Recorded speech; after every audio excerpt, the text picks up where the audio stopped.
Hello and again welcome you all on APS classes. और आज हम बात करेंगे भारतीय संविधान के प्रस्तावना की, मतलब प्रियम्बल ऑफ कॉन्स्टिट्यूशन। और ये जो लेसन होगा ये हेल्पफुल होगा उन स्टूडेंट्स के लिए जो यूपी पीसीएस या यूपी आरओ या फिर यूपीएसआई या फिर यूपी ट्रिपल एससी या फिर एसएससी एग्ज़ाम को देते हैं। इस लेक्चर को प्रेजेंट करूँगा मैं सुधांशु पांडे पीयूष। ओके, तो चलिए स्टार्ट करते हैं लेक्चर को। और सबसे पहले हम थ्योरी पार्ट को देखेंगे, फिर हम पर्टिकुलर थ्योरी पर रिलेटेड जो भी क्वेश्चन आए होंगे अब तक के यूपी पीसीएस में उसे हम सॉल्व करेंगे। तो फर्स्ट ऑफ ऑल हम प्रियम्बल ऑफ कॉन्स्टिट्यूशन पढ़ते हैं। ठीक है, प्रियम्बल ऑफ कॉन्स्टिट्यूशन कैसे लिखा हुआ है कि we the people of India having solemnly resolve to constitute India into sovereign, okay, socialist, secular, democratic republic and to secure all its citizen. Okay, अब देखो यहाँ पे जो वर्ड दिए गए हैं इनको बड़े आप कंसंट्रेशन से पढ़ेंगे। पहला है सोवरेन, दूसरा सोशलिस्ट, तीसरा सेकुलर, फिर डेमोक्रेटिक, फिर रिपब्लिक। अब देखो ये जो वर्ड्स हैं ना, कभी कभी ये पूछता है कि ये वर्ड्स का सीक्वेंस क्या है। तो sovereign, socialist, secular, democratic, Republic. तो आप ऐसे SSSDR कर लीजिए, sovereign, socialist, secular, democratic, Republic. ठीक है, अब देखो इसके बाद क्या है, फिर आगे बात की गई जस्टिस की।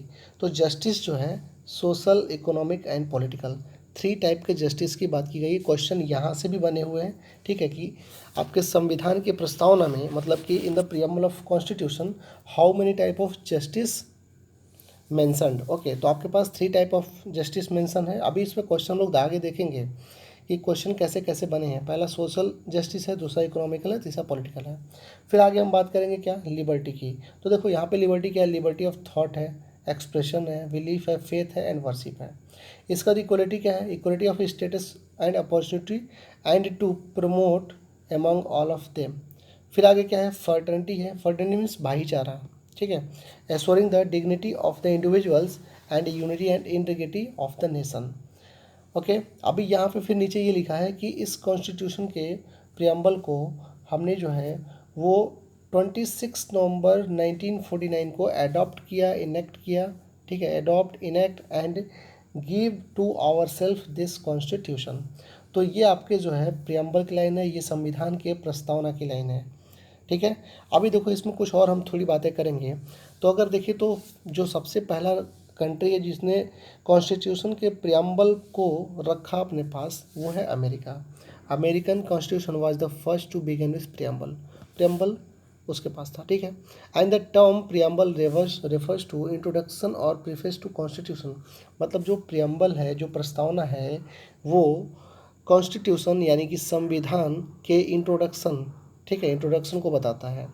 अब देखिए यहाँ पे एक जो है बड़े इमिनेंट जो है ज्यूरिस्ट थे, मतलब बहुत ही प्रकांड विद्वान थे, ये जो है विधि और लॉ के, नियम के और विधि के, N.A. पालकीवाला। ठीक है, और ये जो थे इन्होंने बोला था कि जो कॉन्स्टिट्यूशन का जो प्रियम्बल है वो आइडेंटिटी कार्ड है। ओके, मीन्स कि अगर आपको स्टेटमेंट पूछते हैं कि किसने बोला था कि प्रियम्बल जो है वो आइडेंटिटी कार्ड होता है कॉन्स्टिट्यूशन का, तो आप कहेंगे क्या, N.A. पालकीवाला।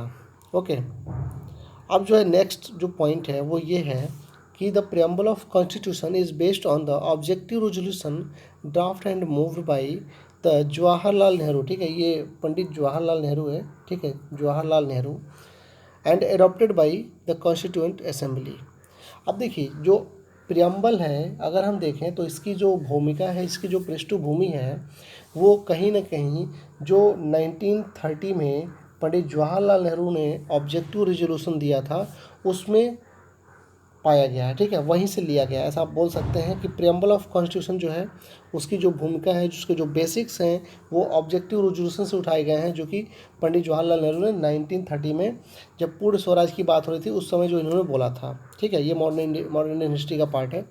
अभी आगे हम देखेंगे जो ये पॉइंट लास्ट वाला है, ये बड़ा ही इंपॉर्टेंट पॉइंट है। यहाँ से लगभग जो है 6-7 क्वेश्चन बने हैं पिछले वर्षों में। ठीक है, अब देखिए कह रहा है कि it has been amended by 42nd constitutional amendment 1976 which added 3 new words, socialist, secular and integrity. मतलब ये कि 1976 में 1976 में संविधान की प्रस्तावना का preamble of the constitution was amended, मतलब कि संविधान के प्रस्तावना को क्या किया गया, अमेंड किया गया, ठीक है, उसमें कुछ संशोधन किया गया। और संशोधन जो हुआ वो 42वां संशोधन के नाम से जाना जाता है। और संशोधन के साथ साथ इसमें 3 नए वर्ड जोड़े गए, पहला सोशलिस्ट, दूसरा सेकुलर और तीसरा इंटीग्रिटी। अगर आप संविधान में देखना चाहो तो देख सकते हो, यहाँ पे सोशलिस्ट है, फिर सेकुलर है और इंटीग्रिटी यहाँ पे दिया हुआ है, इंटीग्रिटी ऑफ द नेशन, ठीक है। ये 3 वर्ड आपके संविधान में जोड़े गए। अब देखो इतना आपने पढ़ा, प्रियम्बल के बारे में इतना पढ़ा। अब इसमें बेस्ड क्वेश्चन कैसे कैसे आए हैं तो देखो मैं बता दूं, सबसे पहला जो क्वेश्चन आपको मैं बता रहा हूँ, which one of the following describe as the secular state. अब जो है इस आपके 4 ऑप्शन दिए गए हैं, इन चारों ऑप्शन में कौन सा ऐसा वर्ड है, कौन सा ऐसा ऑप्शन है जो आपको सेकुलर स्टेट के बारे में बताता है। तो अब देखो आपको यहाँ पे इजीली दिखाई देगा, पहला फंडामेंटल राइट है, दूसरा प्रेयर ऑफ द कॉन्स्टिट्यूशन है, तीसरा 9th शेड्यूल है और चौथा directive principle of state policy है। तो अभी जस्ट हमने कुछ देर पहले पढ़ा कि संविधान में वर्ड जुड़ गए क्या, सेकुलर, सोशलिस्ट, सोवरेन, ठीक है, सोवरेन, सोशलिस्ट, सेकुलर और डेमोक्रेटिक और रिपब्लिक। तो जो सेकुलर वर्ड है वो कहाँ से आया है, प्रियम्बल ऑफ द कॉन्स्टिट्यूशन से। तो जो इसका ऑप्शन करेक्ट होगा वो ऑप्शन करेक्ट होगा कौन सा, यहाँ पे ऑप्शन करेक्ट होगा वी, ठीक है, सेकंड ऑप्शन से करेक्ट ऑप्शन। अब देखो अब हम अगर बात करेंगे, ठीक है, सेकेंड क्वेश्चन की, तो सेकेंड क्वेश्चन क्या देखा है, which of the following word was not include in the preamble after Indian constitution in 1975। अब देखो 1975 के बाद कौन सा वर्ड जो है यहाँ पे प्रियम्बल में जो है वो इंक्लूड नहीं था। तो यहाँ पे फर्टर्निटी दिया हुआ है, सोवरेन दिया हुआ है, इक्वलिटी दिया है, इंटीग्रिटी दिया हुआ है। तो यहाँ पे जो है देखो 1976 में जब कॉन्स्टिट्यूशनल अमेंडमेंट हुआ, 42nd अमेंडमेंट हुआ, 42वां संशोधन हुआ, ठीक है, तो उस टाइम में जो है नया वर्ड जोड़ा गया, वो वर्ड क्या था, इंटीग्रिटी था। तो मतलब ये कि 1975 में हम देखें तो इंटीग्रिटी जो वर्ड है वो कॉन्स्टिट्यूशन के प्रियम्बल में नहीं था, not included in the preamble, ठीक है। 1975 में ये वर्ड नहीं था, इस वर्ड को जोड़ा गया कब, 1976 में। तो यहाँ पे ऑप्शन डी आपका करेक्ट होगा, ठीक है। और ये देखिए दोनों क्वेश्चन जो है यूपी पीसीएस में 2005 और 6 में पूछे गए हैं। अब ये जो क्वेश्चन दिया है ये राजस्थान एडमिनिस्ट्रेटिव सर्विस 2003 का क्वेश्चन है, by which name is our country mentioned in the constitution. मैं आपको एक चीज़ बता दूं, आर्टिकल 1 जो है आपके कॉन्स्टिट्यूशन का, जो आर्टिकल 1 है, आर्टिकल 1 में यही लिखा हुआ है, इंडिया डैट इज़ भारत, ठीक है। मतलब कि कॉन्स्टिट्यूशन में सिर्फ और सिर्फ 2 नाम दिए गए हैं भारत के, एक भारत है और दूसरा इंडिया। तो यहाँ पे ऑप्शन ए करेक्ट होगा, India that is Bharat, it is mentioned in the first article of the Indian constitution, ठीक है। अभी देखिए अब आगे हम जो है क्वेश्चन नंबर 4 की बात करेंगे। तो क्वेश्चन 4 क्या कह रहा है, देखो आपने जो प्रियम्बल का भी पढ़ा हुआ है ना, अभी जो पहला पेज आपने पढ़ा है वहीं से सारे क्वेश्चन है। कह रहा है which of the following word have been added to the preamble, added to the preamble, यहाँ पे प्रियम्बल होगा PREMBLE, preamble by the 42nd amendment, ठीक है। यानी कि 42वें संशोधन में कौन कौन से वर्ड को जोड़े गए। तो देखो सबसे पहला जो वर्ड आया, जो जोड़ा गया, आपको पता है सेकुलर जोड़ा गया, ठीक है, और सोशलिस्ट जोड़ा गया और इंटीग्रिटी जोड़ा गया। तो यहाँ पे जो ऑप्शन बी है वो first and third is the correct option, ठीक है, option B is the correct. और ये यूपी पीसीएस 2010 का क्वेश्चन है। अभी आगे देखो आगे क्या कह रहा है, अगला क्वेश्चन क्या है कि consider the following words, socialist, democratic, sovereign and secular. कह रहा है क्या कि choose the correct sequence as the word given in the preamble. अभी देखिए ये बिहार पीसीएस में क्वेश्चन पूछा है और आपको मैंने कुछ देर पहले ही कहा था, ठीक है, कि आपको बताना है कि करेक्ट सीक्वेंस क्या होगा। तो सीक्वेंस यहाँ से देखिए, sovereign, socialist, secular, democratic, Republic, ठीक है। तो सोवरेन पहले है, फिर सोशलिस्ट है, फिर सेकुलर है। अब हम आते हैं क्वेश्चन पे, ठीक है। तो यहाँ से देखिए क्वेश्चन क्या है, आपका यहाँ पे क्वेश्चन क्या दिया है, सोवरेन पहले आएगा तो पहले सी होगा, ठीक है, सोशलिस्ट होगा, फिर सोवरेन हो गया, एक मिनट, यहाँ पे पहले सोवरेन हो गया ऑप्शन सी, सोशलिस्ट हो गया ऑप्शन ए, एंड सेकुलर हो गया ऑप्शन डी, एंड डेमोक्रेटिक सबसे लास्ट में। तो जहाँ पे लास्ट में ऑप्शन बी दिख रहा है वही आपका हो जाएगा। तो CADB ऑप्शन ए यहाँ पे करेक्ट है, ठीक है।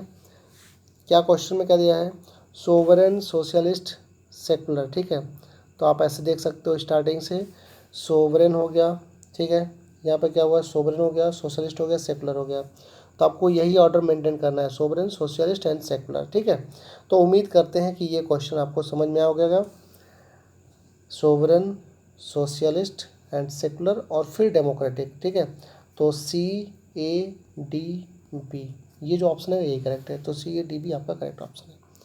अब देखिए आगे जो क्वेश्चन नंबर हम 6 डिस्कस करेंगे वो क्या क्वेश्चन है, PCS 2003 का क्वेश्चन है। कह रहा है the preamble of the constitution was amend by, आपको अभी मैंने जस्ट बताया कि 42nd अमेंडमेंट जो 42वां संविधान संशोधन हुआ वहीं पे अमेंड किया गया, और जो 3 वर्ड नए जोड़े गए, एक था सोशलिस्ट, एक था सेकुलर और एक था इंटीग्रिटी। तो यहाँ पे नेक्स्ट जो 7 नंबर का क्वेश्चन है वो क्या कह रहा है, क्वेश्चन नंबर 7 ये पूछ रहा है आपसे कि the term socialist was brought into the preamble of the constitution by which amendment, ठीक है। तो आपको पता है 42nd अमेंडमेंट था, ओके। सोशलिस्ट टर्म जो वहीं जोड़ा गया। फिर कह रहा है कि द वर्ड सेकुलरिज्म, तो इसके लिए भी आप 42nd अमेंडमेंट को बोलेंगे। और फिर कह रहा है क्या कि the which of the following word was not in the preamble, ठीक है, ये हम्बल हो गया, प्रियम्बल होना चाहिए, preamble of the constitution of India. तो यहाँ पे देखिए कॉन्स्टिट्यूशन ऑफ इंडिया में पब्लिक वेलफेयर की कहीं बात नहीं की गई है। सोशलिस्ट है, सेकुलर है, सोवरेन है, डेमोक्रेटिक है, रिपब्लिक है, बट पब्लिक वेलफेयर की बात नहीं की गई है। तो यहाँ पे ऑप्शन डी आपका करेक्ट हो जाएगा, ठीक है। In this particular question option D is correct, here option B, here option B and here option C. अभी देखिए क्वेश्चन नंबर 10 दिया है, which among the following is the correct expression for the term secular. मतलब जो secular word दिया है इसका meaning क्या होता है, ये UPPCS 2005 में पूछा हुआ है, ठीक है। आई थिंक UPPCS ये मेंस का क्वेश्चन था पहले, जो है 2018 के पहले ऐसा बोल सकते हैं कि जो UPPCS का मेंस होता था उसमें GS का पेपर ऑब्जेक्टिव नेचर का होता था। अब GS के पेपर जो है वो सब्जेक्टिव नेचर है, और पूरा का पूरा UPSC को फॉलो कर लिया। मतलब कि IAS का जो मेंस होता है सेम UPPCS का भी मेंस वैसे ही होता है, सेम सिलेबस है, सेम पेपर्स हैं, सारे कुछ सेम सेम है, ठीक है। अब देखो यहाँ पे सेकुलरिज्म का मतलब क्या होता है, तो सेकुलरिज्म का मतलब ये होता है कि उस कंट्री का, मतलब पर्टिकुलर इंडिया कंट्री का कोई भी अपना रिलीजन नहीं है, ठीक है। तो यहाँ पे ऑप्शन डी करेक्ट होगा, there is no religion of the state in India. कोई यहाँ पे ऐसा नहीं कि इंडिया में इस धर्म को जो है मतलब सुपीरियर अथॉरिटी दी गई है, यही धर्म जो है इंडिया का धर्म है, ऐसा कुछ नहीं है। सेकुलर स्टेट है, मतलब यहाँ पे सभी धर्मों को बराबर माना गया है, ठीक है। अब देखिए अगला जो क्वेश्चन है वो क्वेश्चन नंबर 11 है, और क्वेश्चन नंबर 11 की अगर हम बात करें, ठीक है, तो क्वेश्चन नंबर 11 क्या है, यहाँ पे देखो क्वेश्चन 11 क्या दे रखा है, which which among the following is not mentioned in the preamble of the constitution। ये among होगा और ये preamble होगा, preamble of the constitution of India। तो यहाँ पे देखिए, अभी देखिए कुछ देर पहले हम लोगों ने पढ़ा था कि कितने टाइप की जस्टिस की बात की जाती है। तो जस्टिस जो मैंने लिखा था पेज फर्स्ट पे, जस्टिस 3 टाइप की थी, एक था सोशल, दूसरा था इकोनॉमिक, और तीसरा क्या था, पॉलिटिकल। तो सिर्फ 3 टाइप के जस्टिस की बात की गई, social justice, economical justice and political justice. कहीं भी रिलीजन जस्टिस के बारे में बात नहीं की गई है। तो यहाँ पे जो आपका ऑप्शन करेक्ट होगा, ये नॉट मेंशन्ड पूछ रहा है, तो रिलीजियस जस्टिस इसके बारे में बात नहीं की गई है।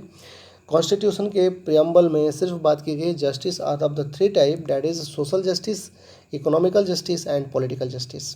अब क्वेश्चन नंबर 12 की बात करें तो ये भी जो है PCS 2008 का क्वेश्चन है। यहाँ पे कह रहा है कि कितने टाइप की लिबर्टी की बात की है, तो 5 टाइप की लिबर्टी है, liberty of thought, expression, belief, ठीक है, और क्या था, थॉट, एक्सप्रेशन, बिलीफ और फेथ, ठीक है। तो अगर यहाँ पे देखें तो इकोनॉमिकल लिबर्टी की कहीं बात नहीं की गई है, तो यहाँ पे फिर क्या पूछा है, नॉट इन बॉडीज़, ठीक है। तो ये इकोनॉमिकल लिबर्टी की बात कहीं नहीं की गई है। अब देखिए यहाँ पे जो है जो क्वेश्चन नंबर 13 दिया हुआ है, कह रहा है which part of the Indian constitution has been describe as a soul of the constitution. अगर हम केवल सोल की बात करेंगे ना, SOUL, तो सोल की बात करेंगे तो यहाँ पे द प्रियम्बल होगा। बट अगर हम हार्ट एंड सोल की बात करेंगे, HERD, हार्ट एंड सोल, तो उस समय कॉन्स्टिट्यूशनल रेमेडीज़ जो होता है आर्टिकल 32 उसको हम बोलते हैं। फिलहाल ये क्वेश्चन कई बार पूछा हुआ है कि किसको हम बोलते हैं संविधान की आत्मा। तो संविधान की आत्मा क्या होता है, the soul of the preamble of the constitution is the preamble, okay. अभी हम 14 क्वेश्चन को देखेंगे, और ये क्वेश्चन भी काफ़ी इंपॉर्टेंट है, और ये छत्तीसगढ़ PCS में पूछ रखा है, ठीक है। और ये UPSC में भी एक बार पूछा हुआ क्वेश्चन है कि the preamble of the Indian constitution is the horoscope of the sovereign, democratic and republic। Who told, किसने बोला था?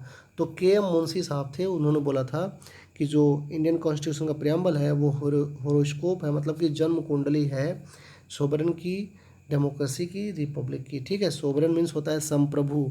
सोवरेन मीन्स होता है क्या? संप्रभु राष्ट्र, जिसके ऊपर किसी का बस ना चले, वह राष्ट्र जो अपने निर्णय खुद को ले सकता है, ठीक है, अपने बारे में खुद सोच सकता है, वह एक सोवरेन कंट्री होता है।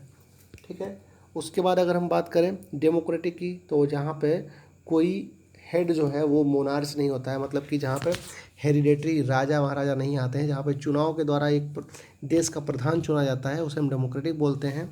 और रिपब्लिक मतलब होता है गणतंत्र। ओके, तो उम्मीद करते हैं ये लेसन आपको काफ़ी पसंद आया होगा, और मैं कोशिश करूँगा कि और भी मैं पॉलिटी पे वीडियो बनाऊँ। तो चलिए, अब आप इस लेक्चर को लाइक करिए और चैनल को सब्सक्राइब करिए, और एक पॉजिटिव कमेंट दीजिए, जिससे पॉजिटिव एनर्जी मिले और मैं फिर आपके लिए और सारे वीडियो बनाऊँ। Thank you for watching this session. Have a good day everyone, take care, bye everyone.